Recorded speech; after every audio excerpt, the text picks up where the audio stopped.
De retour en direct dans cette édition du 28 juillet 2025 du live de TV Finance. On poursuit le fil de notre émission avec cette fois-ci le Flash Forex de Benoît Fernandez-Riou. Bonjour Benoît.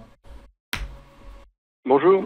Merci Benoît d'être avec nous ce matin. Benoît Fernandez-Riou, vous êtes consultant et spécialiste du Forex, auteur de plusieurs livres, notamment Le Forex, avec nous pour décortiquer la situation technique et les évolutions probables de la paire euro-dollar. La paire euro-dollar qui va peut-être être soumise à pas mal de volatilité cette semaine, hein, puisque je rappelle, la Fed se réunit et délivrera sa décision de politique monétaire mercredi prochain, a priori largement anticipée par les marchés financiers. Ça devrait être un statu quo. La BCE, également, la semaine dernière, a annoncé maintenir ses taux inchangés jusqu'à sa prochaine réunion. Du coup, par la force des choses, est-ce que, par ailleurs, j'ai également l'accord UE-États-Unis annoncé tard cette nuit, est largement anticipé. Et dans les cours, du coup, par la force des choses, est-ce qu'on doit s'attendre à beaucoup de volatilité sur la paire euro-dollar ou au contraire, on va rester autour des 1,17 au cours des prochaines séances?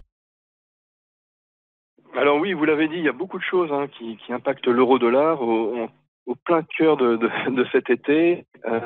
Contrairement à certaines années, là, on ne s'ennuie pas sur le Forex, effectivement.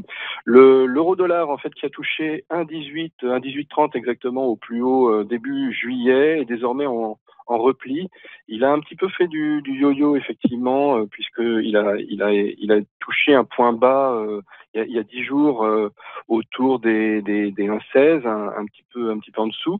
Et là, désormais, après avoir remonté vigoureusement vers les 1,18, eh bien, il revient du coup vers les 1,17. Au moment où on parle, on est passé sous les 1,17 ce matin, suite à effectivement cet accord qui a été signé ce week-end et que vous avez détaillé brillamment en fait en début d'émission. Eh bien, on a l'euro-dollar qui effectivement se replie.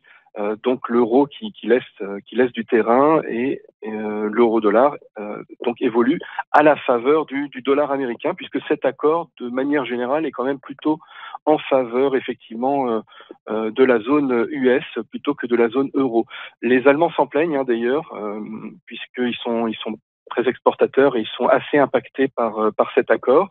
Alors c'est un accord effectivement j'ai envie de dire un moindre mal, puisque ça n'ouvre pas une guerre commerciale à couteau tiré, effectivement, entre les deux puissances transatlantiques, mais on est sur quand même 15% de manière globale sur la plupart des produits, à part quelques exceptions, mais quelques exemptions. Mais ces exemptions sont connues, aéronautique entre autres, un petit peu de chimie, un petit peu de pharmacie, mais pas l'essentiel pour les Allemands qui sont très portés sur effectivement les machines-outils, l'industrie lourde et puis évidemment le secteur automobile. Donc les Allemands sont plutôt les perdants de cet accord. Comme on est sur la locomotive européenne, eh bien ça fait que l'euro-dollar se délaisse un petit peu de la partie euro, et donc on repasse sous les 1,17. On devrait logiquement, techniquement, redescendre au moins jusqu'à du 1,1650. Et si le support oblique des 1,1650 casse, on pourrait descendre ensuite jusqu'à du 1,1550. Pour résumer, on a deux niveaux comme ça de plancher que l'on pourrait travailler dans les séries. Alors cet accord, de toute façon, était quand même assez anticipé, vous l'avez dit, sauf que là, désormais, au lieu d'être sur des suppositions, on a un résultat. Et à côté, en parallèle, on a effectivement des négociations qui continuent pour un second tour de 90 jours, ou de 3 mois pour la Chine. Et in fine, on comptera un petit peu les points, parce que si la Chine s'en sort mieux que l'Europe, c'est ce qui devrait logiquement se passer, évidemment, puisque la Chine est j'ai envie de dire le sujet de Donald Trump, mais on verra comment ça se passe pour voir si, dans le temps long, effectivement, l'Europe s'en est plutôt bien sortie vis-à-vis notamment de la Chine. Et ça sera rendez-vous dans 3 mois.